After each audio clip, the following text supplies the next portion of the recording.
Sir, இப்போ இந்த market கேபிடலைசேஷன பொறுத்தவரைக்கும், இந்தியா 7வது இடத்துக்கு தள்ளப்பட்டிருக்கு. ஸ்டாக் மார்க்கெட்ட பொறுத்தவரைக்கும். ஸோ இது என்ன செய்தி சொல்லுது? இதிலிருந்து நம்ம என்ன புரிஞ்சுக்கணும்? இது 3 வருஷமா அப்படி தான் இருக்கு. நீங்க மியூச்சுவல் ஃபண்ட்ல போட்டிருந்தீங்கன்னா, 3 வருஷமா உங்களுக்கு ஆக்சுவலா எந்த ரிட்டர்னும் கிடையாது. இது ஏன்னா உங்களோட பங்குச்சந்தையோட மதிப்பு ஏறியிருக்கே தவிர, அன்னாண்டு சேலத்தில 2 விவசாயிக்கு நடுவுல வாய்க்கா வார்ப்பு தகராறுனா ஈடி பாயுது. கரெக்ட்டா? ஈடி பாய்ஞ்சுதா?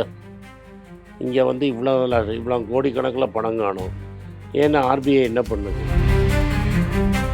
சரி, இப்போ பங்குச்சந்தையில ஸ்டாக் மார்க்கெட்ல இந்த மாதிரியான சிக்கல் வர்றதுக்கு முக்கியமான காரணம் ஏஐ அப்படின்னு எடுத்துக்கலாமா? ஏஐயோட தாக்கம்லாம் இல்லை சார்.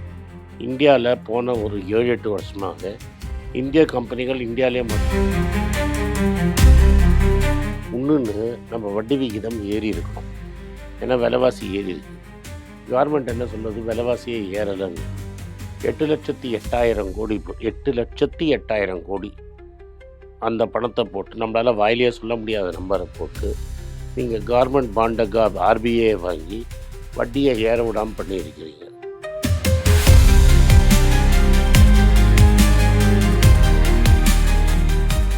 சரி, இப்போ ஒரு கம்பேரிசன் லெவல்ல இத சொல்லுங்களேன். இப்போ நரசிம்மராவ் காலகட்டத்தில கோல்ட கொண்டு போய் பிளட்ஜ் பண்ணாங்க.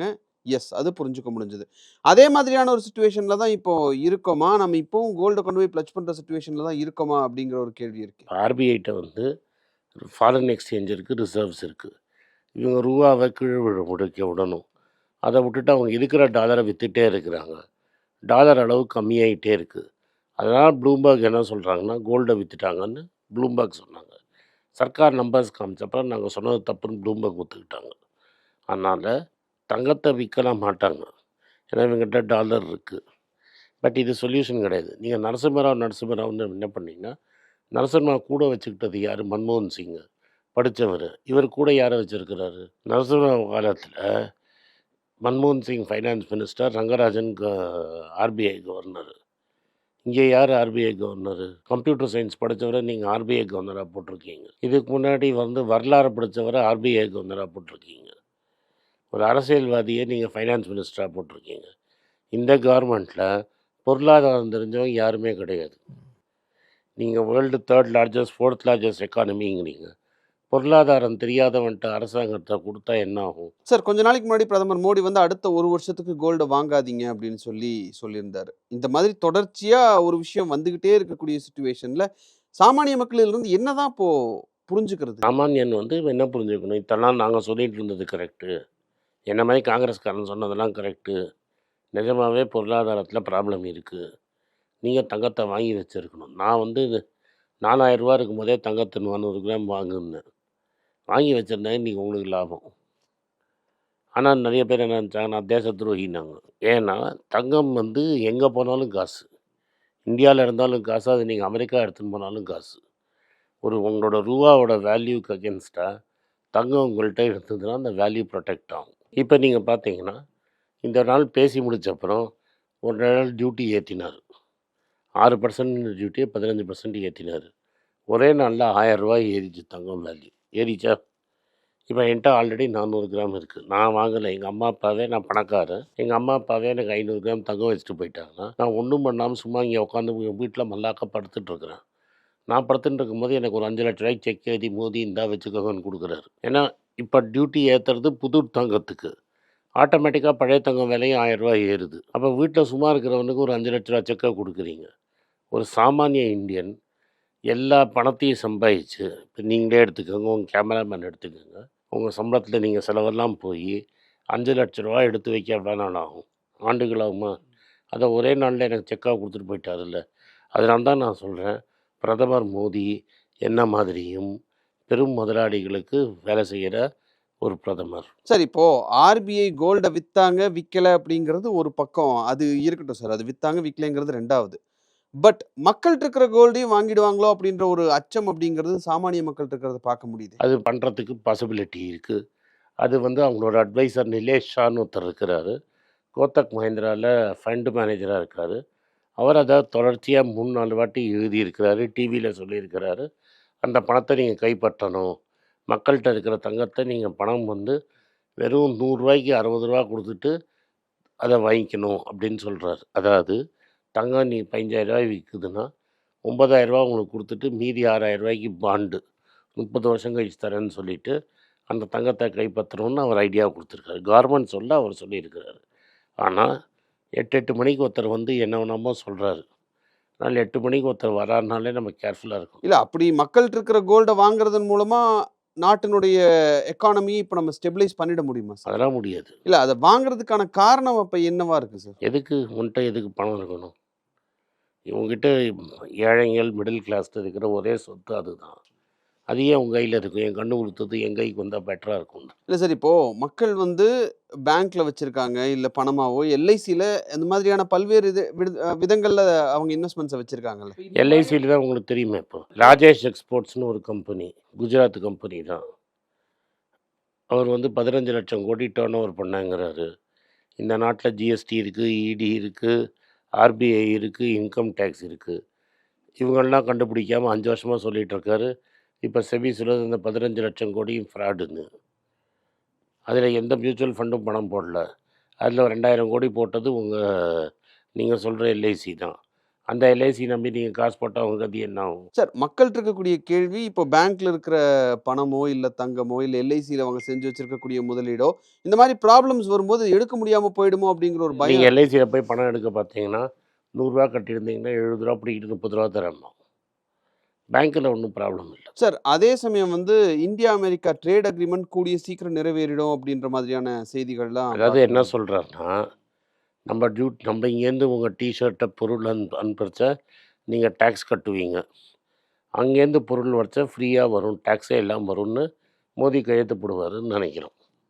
அது என்ன நியாயம்? சார் இப்போ யூரோப்பியன் கண்ட்ரிஸ் கூடலாம் பார்த்தா அந்த அக்ரிமெண்ட் அப்படிங்கிறது முடிக்கிறாங்க, நிறைய அக்ரிமெண்ட்ஸ் பண்றதெல்லாம் நம்ம பார்க்குறோம். ஆனால் அமெரிக்காவை பொறுத்த வரைக்கும் இந்த இது வந்து ஒரு இதை இழுபறியாகவே மட்டும் இருக்கு. முடியல. யூரோப்பியன் கண்ட்ரிலையும் அக்ரிமெண்ட் கையெழுத்து போட்டு அதை வந்து கொஞ்சம் க்ளீனிங் பண்ணி 10 பார்லிமெண்ட் பாஸ் பண்ணி வெளில வரத்துக்கு இன்னும் 1 வருஷம் ஆகும்னு அப்போ சொன்னாங்க. இன்னும் 7, 8 மாதத்தில் வரும். இன்றைக்கி இருக்குன்னு சொல்ல முடியாது. அண்ட் ஆல்ரெடி இங்கிலாண்டோட போட்ட கையெழுத்தில் அவங்க எதுக்கோ ஒரு ரேட்டு ஏற்றிட்டாங்க. காருக்கோ எதுக்கோ ரேட்டு ஏற்றிட்டாங்க அவங்க. உடனே நம்ம விஸ்கிக்கு நம்ம ரேட்டு ஏற்றிட்டோம். ஸோ அக்ரிமெண்ட்டுனா ஒன்று போட்டால் அது பாட்டுக்கு போகணும்னு. அவன் ரேட் ஏற்றினா நீ ரேட் ஏற்றுற. இது மாதிரி ரேட்டு ஏற்றிட்டே இருந்தால் டெய்லி நான் பார்த்துட்டு இருக்க முடியுமா? இன்றைக்கி இங்கிலாண்டில் அக்ரிமெண்ட்டில் விஸ்கிக்கு என்ன ரேட்டு நான் பார்க்க இறக்குமதி செய்யறதுக்கு. அப்போ ஒரு டேபிள் மாதிரி போடுவீங்களா? ஒரு நாட்டுக்கு இந்த ரேட்டு, இன்னைக்கு கார்த்தால இந்த ரேட்டு, சாயங்காலம் இந்த ரேட்டுன்னு போடுவீங்களா? சரி இப்போ அமெரிக்காவும் இந்தியாவும் இந்த மாதிரியான அக்ரிமெண்ட் போடுறதுனால பொருளாதாரம் தொடர்பான விஷயங்கள் இந்தியாவில் ஒரு முன்னேற்றம் வருமா? எப்படி ஏற்படும்? அவன் சாமான் உள்ளே வரும், உங்கள் சாமான் வெளில போகாது. இப்போ மார்க்கோ ரூபியோ வந்தார். $500 பில்லியன் இந்தியா வந்து அவங்க சாமான் வாங்க போகிறோங்கிறாங்க. நான் கேட்குறேன், எந்த சாமான் வாங்க போகிற? நம்மகிட்டயே இங்கே பொருளாதாரம் இல்லை, காசு இல்லை, டாலர் விற்கிற, கோல்டு விற்கிறேன்னு நான் கேட்டுன்னு இருக்கிறேன். நீங்கள் என்ன சொல்கிறீங்க? நான் அங்கேருந்து $500 பில்லியன் வாங்க போகிறேங்கிறீங்க. என்ன $500 பில்லியன் என்ன வாங்க போகிறீங்க? அதை நீங்கள் சொல்லணும்ல. எதுலையுமே அந்த வெளிப்படைத்தன்மை இல்லை அப்படிங்கிறத இப்போ சிக்கலா நீங்க அப்போ பார்க்குறீங்க. கரெக்டாக நான் அக்யூசேஷன் தான் இல்லைங்க. வெளிப்படைனா நீங்கள் பேப்பர் எடுத்து காமிங்க, இதுதானே சொல்லியிருக்காருன்னு. சரி இப்போ இந்த பெட்ரோல் டீசல் பிரைஸ் அப்படிங்கிறது பார்த்தா முன்னாடி ஒரு பிரைஸ் இருந்தது. இப்போ இந்த க்ரூட் ஆயில் பிரைஸ் இன்க்ரீஸ் ஆக ஆக எலெக்ஷன் முடிஞ்சோடனையும் அதோடைய பிரைஸ் இன்க்ரீஸ் ஆகிட்டே இருக்கிறது நம்ம பார்க்குறோம். இன்னும் ஏறும். ஓ இன்னும் ஏறும். ஓகே. ஆனால் நம்ம வந்து ரஷ்யாட்ட இருந்தெல்லாம் க்ரூட் ஆயில் வாங்கும்போது தொடர்ச்சியாக ஏதோ ஒரு வகையில் நமக்கு செக் வச்சுக்கிட்டே இருக்காங்க. மன்மோகன் சிங் தான் மிரட்டினாங்க. அப்போ வந்து யூகோ பேங்க்கு, நம்ம ஊரில் ஒரு பேங்க்கு ட்ரபிளில் இருந்தது. யூகோ பேங்க்கில் அக்கௌண்ட் திறந்தார். சைனா ஈரான்காரன்ட்ட என்ன சொன்னார்? நீங்கள் ரூபாவில் கச்சா எண்ணெய் சப்ளை பண்ணுங்கள், உங்கள் பணத்தை நான் இந்த யூகோ பேங்க்கில் போடுறேன், அந்த பணத்தை நீங்கள் விட்ரா பண்ணி என்ன வேணால் பொருள் வாங்கிக்கங்கன்னாரு. அது எவ்வளவோ வருஷம் ஓடித்து. இப்போ இருக்கிற பிரதமர் அமெரிக்காவை பார்த்து பயப்படுறாரு. முன்னாடி இருந்த பிரதமர்கள் மெதர் நரசிம்மராவாக இருக்கட்டும், மன்மோகன் சிங்காக இருக்கட்டும், வாஜ்பாயாக இருக்கட்டும், இந்திரா காந்தியாக இருக்கட்டும், அமெரிக்காவை பார்த்து பயப்படல. ஏன் இவர் அமெரிக்காவை பார்த்து பயப்படுறாருங்கிறது தான் ஒரு $100 பில்லியன் கேள்வியாக இருக்குது. இல்லை தொடர்ச்சியாக நமக்கு ஆயில் வாங்குறதுல ஒரு சிக்கல் இருந்துக்கிட்டே நீங்கள் இருக்கு எதுக்கு சார். அமெரிக்கா சொன்ன பேச்சை கேட்கணும்னு கேட்குறேன். நம்மள்ட்ட சாப்பாட்டுக்கு இல்லாத போது கூட நம்ம வந்து தைரியமாக எதிர்த்து பேசணும்.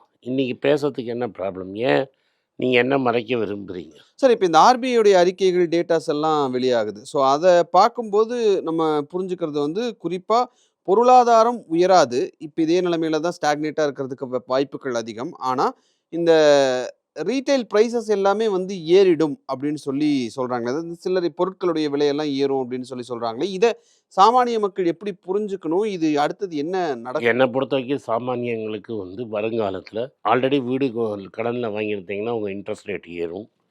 கார் கடனை வாங்கியிருந்தா இன்ட்ரெஸ்ட் ரேட் ஏறும். புதுசாக படித்து வெளில வரவங்களுக்கு வேலை வாய்ப்பு கிடைக்கிறது ரொம்ப கஷ்டமாக இருக்கும். சார் இத சரி பண்றதுக்கு சென்ட்ரல் கவர்மெண்ட் ஏதாவது திட்டங்கள் கொண்டு வராங்களா? இல்ல அதுக்கு ஏதாவது சிக்னல்ஸாவது தெரியுதா நீங்க பார்க்குற அளவுல? இது வரைக்கும் ஒன்றும் பண்ணலை. இதை முதல்ல சரியணும்னா நம்ம செஞ்சது தப்புன்னு ஒத்துக்கணும்ல. அப்போ ஆட்களை மாற்றணும்ல. ஸோ அதுலேருந்து எந்த கோர்ஸ் கரெக்ஷனும் அவங்க பண்றது இல்லையா சார்? பண்ணலையே. இப்போ இந்தியா T20 வேர்ல்ட் கப் ஜெயிச்சுது. சூரியகுமார் யாதவ் தான் கேப்டனாக இருந்தார். அதுக்கப்புறம் சரியாக அடிக்கலை. இன்றைக்கி அவரையே மாற்றிட்டு ஸ்ரேயஸ் ஐயரை கேப்டனாக போட்டாங்க. 3 வருஷமாக நம்ம சீஃப் ஃபைனான்ஸ் மினிஸ்டர் ஃபெயில் பண்ணிட்டாங்க. ஷாக் அப்சர்வர் சொல்லி ஏமாற்றிட்டாங்க. ஏன் பிரதமர் வந்து டீமை சரி பண்ணலாம்ல, மாற்றி போடலாம்ல, ஏன் மாற்ற மாட்டேங்கிறார்? நம்மளால் கேப்டனே ஒரு வேர்ல்ட் கப் ஜெயித்த கேப்டனே மாற்ற முடியும்னா ஒன்றும் செய்யாத எக்கானமி ஃபெயிலியராக இருக்கும்போது அந்த டீமை ஏன் மாற்ற மாட்டேங்கிறார்?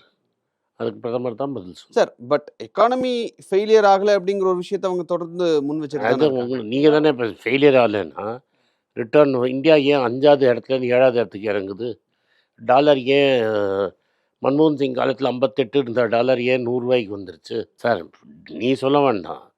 எக்கானமி சைஸ் குறைஞ்சிருச்சு, ஸ்டாக் மார்க்கெட்டில் வீழ்ச்சி, ரூபாவோட மதிப்பு குறைஞ்சிருச்சு, தங்கத்தோட விலை ஏறிடுச்சு, தங்கம் வாங்காத நீயே சொல்கிற.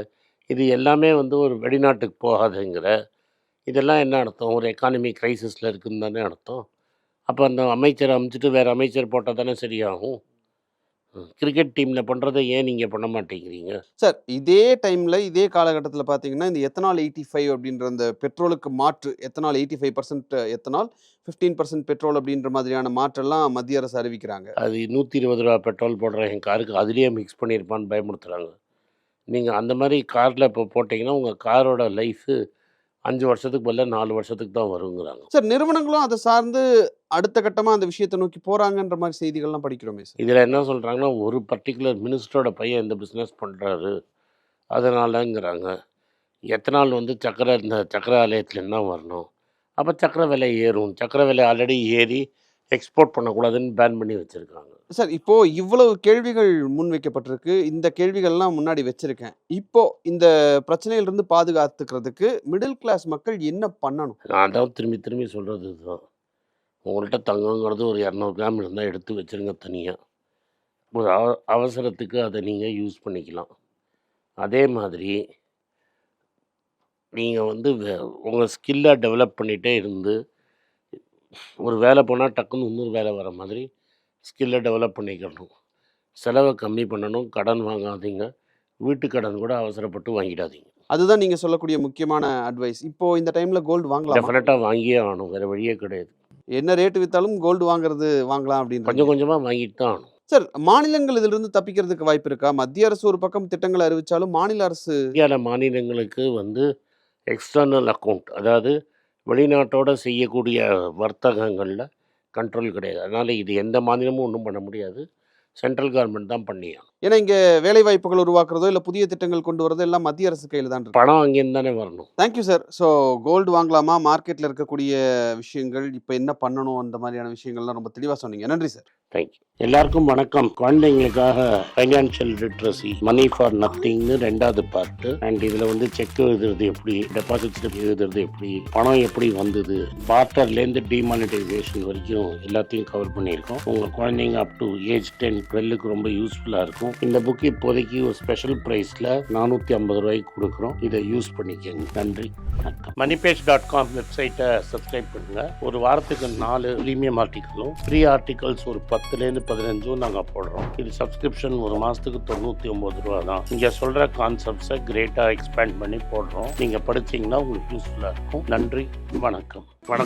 குழந்தைங்களுக்காக ஒரு புஸ்தகம் லான்ச் பண்ணோம். அது ரொம்ப சக்ஸஸ்ஃபுல்லாக இருக்குது. யாருக்கெல்லாம் அந்த புஸ்தகம் போகணுமோ எங்கள் டீமுக்கு கான்டாக்ட் பண்ணுங்கள். கீழே இருக்கிற நம்பர்லேயும் வெப்சைட்லேயும் கான்டாக்ட் பண்ணிங்கன்னா உங்களுக்கு அந்த புஸ்தகத்தை நீங்கள் வாங்கிக்கலாம். மற்ற எங்கள் புஸ்தகமும் அவைலபிள். எங்கள் வெப்சைட் மூலமாகவும் வாங்கலாம். கீழே இருக்கிற வாட்ஸ்அப் நம்பர்லேயும் மெசேஜ் அனுப்பலாம். நன்றி, வணக்கம்.